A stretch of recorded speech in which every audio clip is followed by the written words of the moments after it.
The Shema is the most recognizable sequence of words in the Jewish liturgy, traditionally recited as a declaration of monotheistic faith. The Zohar reclassifies this prayer as a piece of applied spiritual technology, a precise mechanical intervention in the structure of physical and metaphysical reality. This intervention is necessary because the Kabbalistic cosmos exists in a state of fragmentation. Structural misalignments in the higher worlds act as blockages, preventing divine energy from reaching the lower physical world. Repairing these blockages requires a process of unification called zivug. In this framework, the universe requires a specific bottom-up human stimulus to force these fragmented components back into alignment. Treating prayer as a form of spiritual physics shifts the burden of cosmic maintenance. If the universe functions like a machine, its balance depends entirely on the accuracy and intent of human consciousness. Mapping the hardware of the cosmos is the first step toward understanding how the software code of the Shema operates within it. The blueprint of this reality is the tree of life, composed of 10 nodes of divine energy called sephirot. The Zohar organizes these nodes into macrostructures called partsufim, or divine personas. At the highest level are Abba, the father, and Ima, the mother, representing the system's primary source of wisdom and understanding.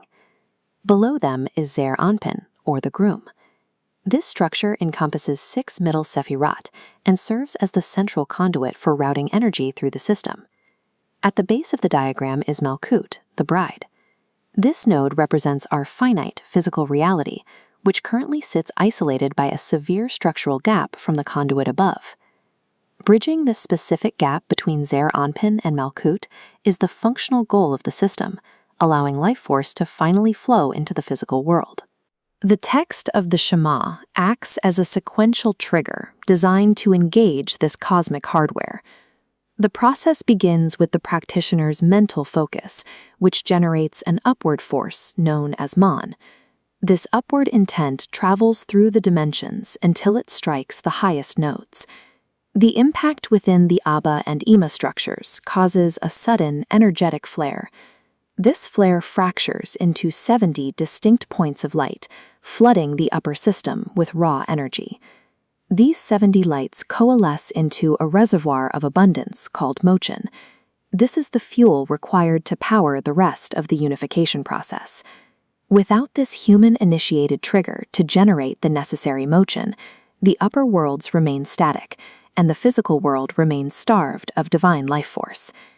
The individual words of the prayer now begin to route this generated fuel downward through the conduit. The first word, Yad-Huveh, illuminates the node of Abba, the Father.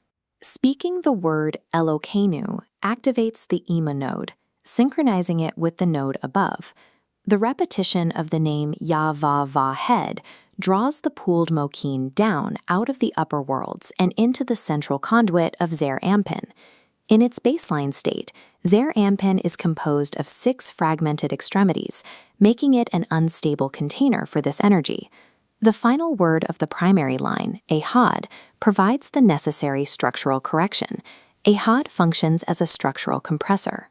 It forces the 6 fragmented pieces of Zer Anpin to snap together into a single seamless pillar of mercy.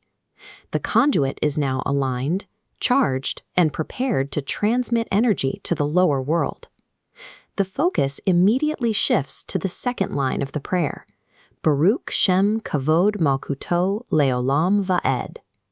This sequence addresses Malkut, the bride. This phrase contains exactly 6 words, creating a mathematical symmetry designed to interface with the 6 unified components of the groom. Unlike the first line, however, this sequence must be recited in a whisper. This requirement stems from Malkut's construction. She is associated with the system's left line and the harsh judgments known as dinam, making her inherently vulnerable to interference.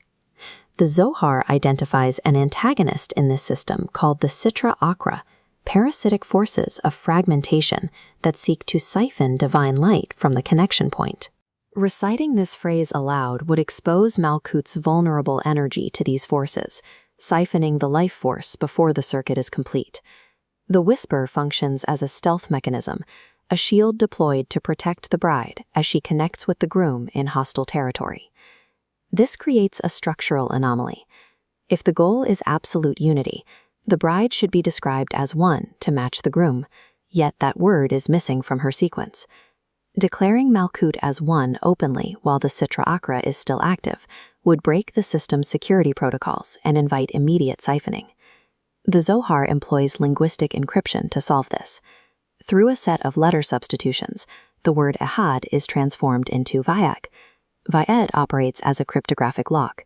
It carries the data of unification but disguises it, allowing Malkut to receive the energy transfer in secret. This specific letter substitution operates as an algorithmic workaround, engineered for the constraints of a damaged cosmic reality. The spiritual machine is now fully engaged. A continuous circuit of light flows from the upper worlds, through the aligned conduit, and into the physical world. For a brief moment, human intervention has forced a state of equilibrium upon the fragmented cosmos.